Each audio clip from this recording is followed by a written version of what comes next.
Hello all, welcome to our YouTube channel civil step Himachal. तो आज हम लोग Himachal Pradesh administrative services daily mains answer writing challenge day 14 में Himachal Pradesh polity के ऊपर एक मेंस ओरिएंटेड क्वेश्चन डिस्कस करेंगे। बहुत सारे लोगों के द्वारा जो आंसर्स हैं वो हमारी ईमेल्स के ऊपर सेंड किए जा रहे हैं, तो मैं आप सब लोगों से एक रिक्वेस्ट करूंगा कि आप लोग अपने आंसर्स जो हैं वो अपलोड करिए। जो civilstaphimachal.com हमारी वेबसाइट है, वहां पे डेली मेंस आंसर राइटिंग में आप अपने आंसर नीचे सबमिट कर सकते हो। आप लिख के फोटो खींच के भेज सकते हो, आप टाइप करके जो है वो वहां पे अपने आंसर्स जो है वो सबमिट करवा सकते हो। तो कहीं ना कहीं उस प्लेटफॉर्म को बनाने का मेन ऑब्जेक्टिव यही है ताकि वो बच्चे जो कोचिंग नहीं ले सकते हैं या वो बच्चे जिन्होंने कोचिंग ले ली है, क्योंकि ये पूरे का पूरा जो हमारा टाइम है या जो प्रिपरेशन का ड्यूरेशन है काफी लंबा है, 2 साल है ना, 3 साल, 1 साल से तो ज्यादा ही समय लगता है इस एग्जाम को क्रैक करने के लिए। तो जो लंबा समय रहता है वहां पे स्ट्रॉन्ग कम्युनिटी जो एक दूसरे को मोटिवेट कर सके, जिससे आपको सीख सको, क्लियर, ये बहुत ज्यादा आवश्यक होती है। तो यही कारण है, पार्टिसिपेट करिए। जितना आप इसमें पार्टिसिपेट करेंगे उतना ही आपके लिए और बाकी लोगों के लिए ये बेनिफिशियल रहेगा। तो आज का जो हमारा डे 14 का टॉपिक है, आप लोग इसको स्क्रीन पे देख सकते हैं, जहां पे जो हमारा जनरल स्टडीज पेपर 2 यूनिट 1 सब यूनिट 3 जो हिमाचल प्रदेश संबंधित रहता है, आप सब लोगों को पता ही होना चाहिए इसके बारे में। इसका सिलेबस मेंशन किया गया है: reorganisation and politics of statehood, development and political parties, politics of sub regionalism, structure, organisation and functioning of statutory regulatory and quasi judicial bodies. Himachal Pradesh में जो पॉलिटी की मैं बात करूंगा तो इसका सिलेबस बहुत कम है और इसको बहुत अच्छे तरीके से बहुत जल्दी हम लोग रीड कर सकते हैं, कंपाइल कर सकते हैं। कौन सी किताबें पढ़नी है बुक के लिए? जो आपकी बीए की बुक्स आती हैं, चाहे हिस्ट्री की बात करें या इकोनॉमी की बात करें, आप उन बुक्स को एक रेफरेंस के रूप में यूज कर सकते हैं, क्योंकि मेजोरिटी ऑफ सिलेबस हम लोगों को उन किताबों से देखने को मिलता है। इसके ऊपर डिटेल वीडियो मैंने बुक लिस्ट के रूप में अपने यूट्यूब चैनल के ऊपर अपलोड किया है। 4-5 महीने पहले हमने ये वीडियो बनाया था, आप लोग उसको एक बार देख सकते हो। क्लियर? तो चलिए, जो आज का जो हमारा सवाल है उसके ऊपर मूव करते हैं। हमारा क्वेश्चन 20 नंबर का है, 400 वर्ड्स में आपने इसको आंसर करना है। हमारा जो क्वेश्चन है वो है, what were the reasons behind the demand for greater Himachal after independence. जैसा कि आप सब लोगों को पता था, 1948 में हिमाचल प्रदेश की फॉर्मेशन हो चुकी थी, लेकिन आज जो हिमाचल आप लोगों को देखने को मिलता है ये 1966 के बाद इसका निर्माण हुआ। तो कहीं ना कहीं ये ग्रेटर हिमाचल का एस्पेक्ट जो है वो इस कंटेक्स्ट में यहाँ पे यूज किया गया है। Also describe the various features of politics in Himachal Pradesh. अब ध्यान रखिए, ये जो क्वेश्चन है ये कहीं आपको शायद किसी किताब में शायद ही आपको देखने को मिले। क्लियर? तो यहां पे आप लोगों को हिमाचल प्रदेश की जो राजनीति है, जो सेकंड एस्पेक्ट में आप लोगों के साथ डिस्कस कर रहा हूं, जो हिमाचल की राजनीति है, अगर आप उसको थोड़ा सा ऑब्जर्व करते हो, थोड़ा सा जो हमारा सिलेबस दिया गया था कि पॉलिटिकल पार्टीज के बारे में आपको पता होना चाहिए, तो पॉलिटिकल पार्टीज के डेवलपमेंट को अगर आपने कवर किया है तो वहीं से ही ऑटोमेटिकली फीचर्स जो है वो आप लोगों को फेच करने पड़ेंगे, क्योंकि बहुत सारे क्वेश्चंस ऐसे रहेंगे स्पेशली हिमाचल में जहां पे आप लोगों को वहां पे सोचना पड़ेगा, वहां पे बैठना पड़ेगा और फिर उसको एनालाइज करके जो है वो अपने आंसर्स में लिखना पड़ेगा, क्लियर आंसर्स की फॉर्म में लिखना पड़ेगा। तो ये बहुत ही इंपॉर्टेंट एस्पेक्ट रहता है, इसके ऊपर आप लोगों को बहुत ध्यान देना है। कि तभी कहते हैं पहले अगर प्रैक्टिस करोगे तो आपको आइडिया लग जाएगा कि अगर अनसर्टेन या ऐसा अनएक्सपेक्टेड क्वेश्चन भी है या ऐसा क्वेश्चन भी है, एक ऐसा एस्पेक्ट भी है जो शायद डायरेक्टली आपने कहीं से नहीं रीड किया है, तो जितना प्रैक्टिस आप एग्जाम से पहले करोगे उतना ही माइंड आपका जो उस एग्जामिनेशन हॉल के अंदर उस प्रेशर को भी टैकल करेगा और उसके साथ साथ आंसर लिखने में जल्दी से आपकी सहायता करेगा, क्योंकि नंबर ऑफ क्वेश्चन जो वो बहुत ज्यादा रहते हैं।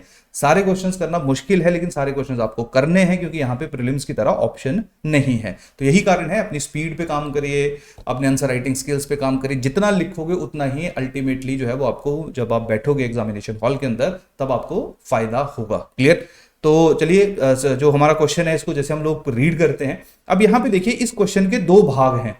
जैसे मैं बताता हूं, बहुत सारे लोगों के द्वारा जिन्होंने इस आंसर को लिखा है अभी तक, क्लियर, 100 के आसपास स्टूडेंट्स रहेंगे, 90-100 के आसपास स्टूडेंट्स हैं, तो उनमें सबसे बड़ी गलती क्या हुई है? सबसे बड़ी गलती क्या हुई है कि मैक्सिमम लोगों ने या तो इस वाले एस्पेक्ट को ज्यादा फोकस किया है कि क्या रीजंस थे ग्रेटर हिमाचल की डिमांड के, या कुछ लोगों ने जो है वो दूसरे एस्पेक्ट के ऊपर ज्यादा फोकस किया है।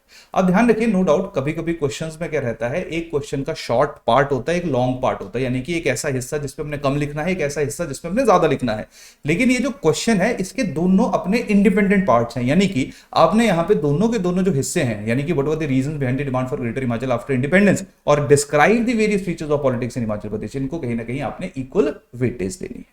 क्लियर? कभी कभी कंसेप्ट पूछा होता है शॉर्ट में, तो कंसेप्ट के ऊपर आप 5-6 लाइन्स भी लिखोगे तो आपका काम चल जाएगा। लेकिन जब इस तरीके से आपको क्वेश्चन देखने को मिलेगा तो आपको दोनों के दोनों जो हिस्से हैं, 2 पार्ट्स हैं स्पेसिफिक क्वेश्चन के, उनको एड्रेस करना है।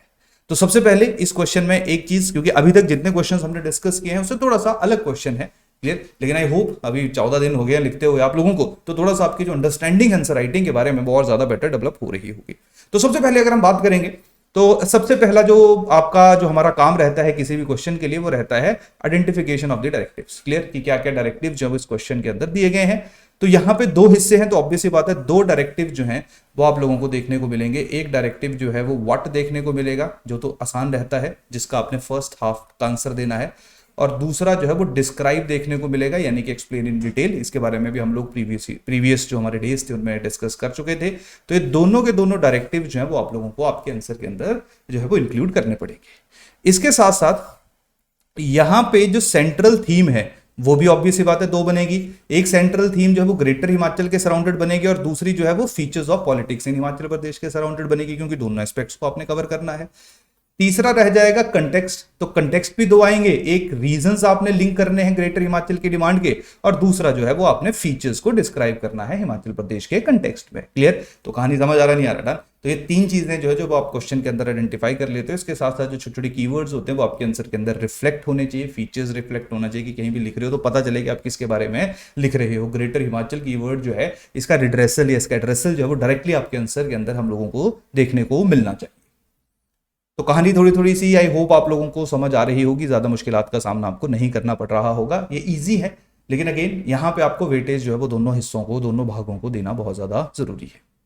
अब यहाँ पे जो अगर मैं आंसर की बात करूंगा तो देखिए अंडरस्टैंडिंग ऑफ द क्वेश्चन है, तो डायरेक्टिव्स जो आप लोगों को आई होप इसके बारे में पता चल ही गया है, क्योंकि व्हाट में आपने डायरेक्टली जो इन्फॉर्मेशन है वो डिलीवर करनी होती है, डिस्क्राइब में थोड़ा डीप में जो है वो जाके एक्सप्लेन करना होता है। क्लियर? कि कैसे कोई चीज जो है वो घटित हुई। इंट्रोडक्शन आप हिमाचल प्रदेश की राजनीति के बारे में लिख सकते हो, आप हिमाचल प्रदेश की फॉर्मेशन के साथ उसको जो है वो इंट्रोड्यूस कर सकते हो। मैंने बताया आपको मल्टीपल तरीके से जो है वो इंट्रोडक्शन हो सकती है, कंसेप्ट से हो सकती है, करंट अफेयर से हो सकती है, कंटेक्स्ट से हो सकती है, यानी कि जो सवाल के अंदर पूछा गया है। उसके बाद मेन बॉडी की अगर हम बात करेंगे तो दो हिस्सों में हम लोगों को विभाजित करना है। जैसे डिमांड फॉर ग्रेटर हिमाचल, अगर ग्रेटर हिमाचल की हम बात करें, यानी कि जहां पे जो हिमाचल बना था 1948 में और जो हिमाचल बना बाद में 1966 में, वो क्यों इंक्लूड करने की डिमांड की जा रही थी आफ्टर इंडिपेंडेंस, तो उसके लिए आप लोगों को वेरियस सोर्सेज या वेरियस जो आपके आर्गुमेंट्स हैं वो देने पड़ेंगे। चाहे वो पुरानी किताबों में लिखी हुई रेफरेंस है, जहां पे जो जलंधरा वाला पूरे का पूरा एरिया है ये कहीं ना कहीं हिमाचल प्रदेश के साथ ही हम लोगों को रिलेट होता हुआ देखने को मिलता है। नो डाउट पंजाब के साथ भी था, लेकिन जो आपका नगरकोट वाला एरिया था वो कहीं ना कहीं हिमाचल प्रदेश को ज्यादा सूट करता था, या इसी स्पेसिफिक रीजन में हुआ करता था। सेम हमारी जो है वो कहीं ना कहीं ज्योग्राफी थी।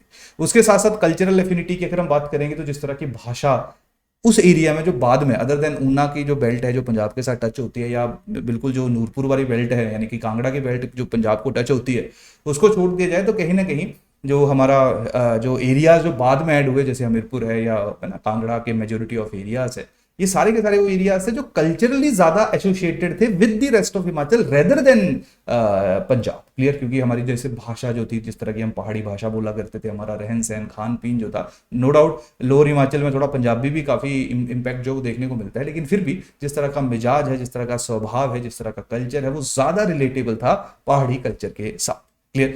आर्ट एंड आर्किटेक्चर की अगर हम बात करें तो पहाड़ी आर्किटेक्चर यहाँ पे जो आपको डेवलप होता हुआ देखने को मिला, कांगड़ा पेंटिंग है, चंबा पेंटिंग है, बशौली पेंटिंग है, ये सारे का सारा जो वो पहाड़ी एक कल्चर को कहीं ना कहीं डिपिक्ट करता है। इकोनॉमिक सिमिलैरिटी, अब देखो जो पहाड़ी इलाके थे, जैसे आप शिवालिक्स वाले एरियाज को ही ले लो, यानी कि हिमाचल और हमीरपुर और स्पेशली कांगड़ा वाले एरियाज को ही ले लो, तो यहाँ पे पंजाब जैसे बहुत ज्यादा मैदान नहीं थे, यहाँ पे हिली टेरेन था, यानी कि जो एग्रीकल्चर होगा या एग्रीकल्चर के अंदर हॉर्टिकल्चर होगा वो ज्यादा रिलेटेबल होगा जो हिली एरियाज थे, यानी कि जो ऑलरेडी हिमाचल बन चुका था। क्लियर? उसके साथ साथ फीलिंग ऑफ एक्सप्लॉयटेशन, ये भी बहुत बड़ा कारण था, जहां पे कांगड़ा के अंदर ऐसी बहुत ज्यादा भावनाएं थी कि जो पंजाब एरिया या प्लेन एरियाज थे वो पहाड़ी क्षेत्रों के साथ भेदभाव कर रहे थे। तो ये भी एक बहुत बड़ा ये था। लिंग्विस्टिक एफिनिटी कल्चर का एक हिस्सा माना जा सकता है, यानी कि भाषा जो है वो ज्यादा क्लोज हमारी है ना, जो पहाड़ी भाषा भी है, चाहे आप लोग बाद में बिलासपुर की बात कर लो, ठीक है, थोड़ा सा हम अपर हिमाचल की तरफ भी जाएंगे, थोड़ा सा शिफ्ट होता है, लेकिन अगेन फिर भी अंडरस्टैंडेबल है। उसके साथ साथ जो है वो लोगों का सपना था कि सारे हिली एरियाज या हमारे जो पॉलिटिकल लीडरशिप थी, जिसमें वाई एस परमार जी का जो नाम है वो सबसे पहले लिखा जाता है, उनके भी एक एस्पिरेशन थी कि ये जो हिली एरियाज हैं सारे के सारे कंसोलिडेट हो। 1966 में हम लोगों को यही होता हुआ देखने को मिला। तो जो ग्रेटर हिमाचल था, ये हिमाचल बनने के बाद बाकी एरियाज को अपने अंदर इंक्लूड करने की डिमांड थी, तो उसके बारे में आप लोगों को जो है वो अपने आर्गुमेंट्स या लिखने थे कि क्यों ऐसा जो है वो डिमांड हम लोगों को रेज होता हुआ देखने को मिला। तो ये अलग अलग एस्पेक्ट जो है वो आप लोग अपने आंसर के अंदर लिख सकते हो। उसके बाद जो सेकंड एस्पेक्ट था, that is your features of Himachal Pradesh politics, यानी कि हिमाचल प्रदेश की राजनीति के क्या क्या फीचर्स हैं। अब देखिए यहाँ पे शायद आपको सोचना पड़ेगा, सोचना क्या पड़ेगा कि जब मैं हिमाचल प्रदेश की राजनीति को ट्रेस करता हूं, चाहे मैं 1952 से कर लूं चाहे 1971 के बाद करूं, क्लियर। तो जब मैं हिमाचल प्रदेश की राजनीति को ट्रेस करता हूं तो मेजोरिटी ऑफ केसेस में ऐसा देखा गया है कि टू पार्टी सिस्टम जो यहां पे है, तो एक फीचर हमारे यहां का टू पार्टी सिस्टम हो गया।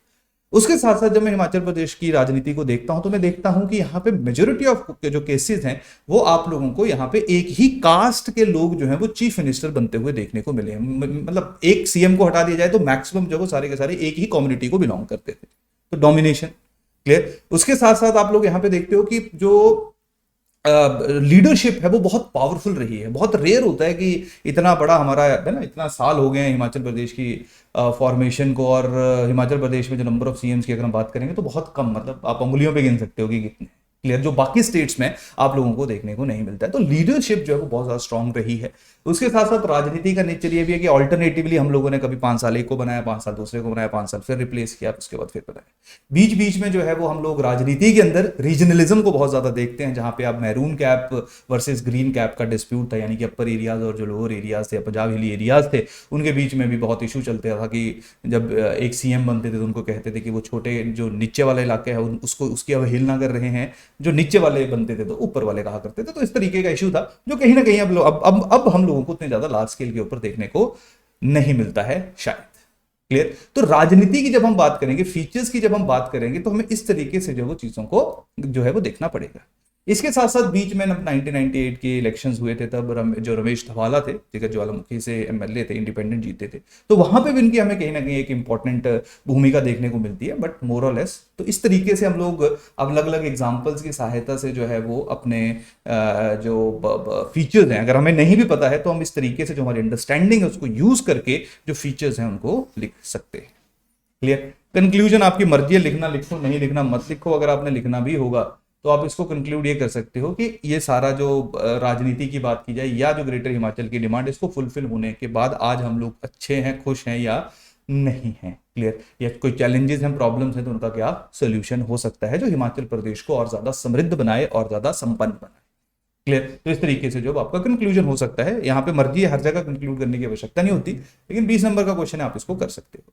और साथ में मैं आपको ये जरूर एडवाइस दूंगा कि ये जो पॉइंट्स बनाए हैं ना, तो इसका जरूर एक कुछ डायग्राम से पक्का बनाया करो, क्लियर, लिखते हुए। बहुत सारे लोग ये नहीं करते हैं, ये थोड़ा ब्यूटिफिकेशन का काम करता है, एग्जांपल्स डाला करो, थोड़ा आपका जो आंसर है उसको वैल्यू, उसके अंदर वैल्यू की एडिशन होती है, जो कहीं ना कहीं आपको आधा एक नंबर जो है वो दूसरों से अलग मिलता है, और बाद में जब GS 1 2 3 के मार्क्स आधा आधा नंबर भी बहुत ज्यादा मायने रखते हैं, क्लियर।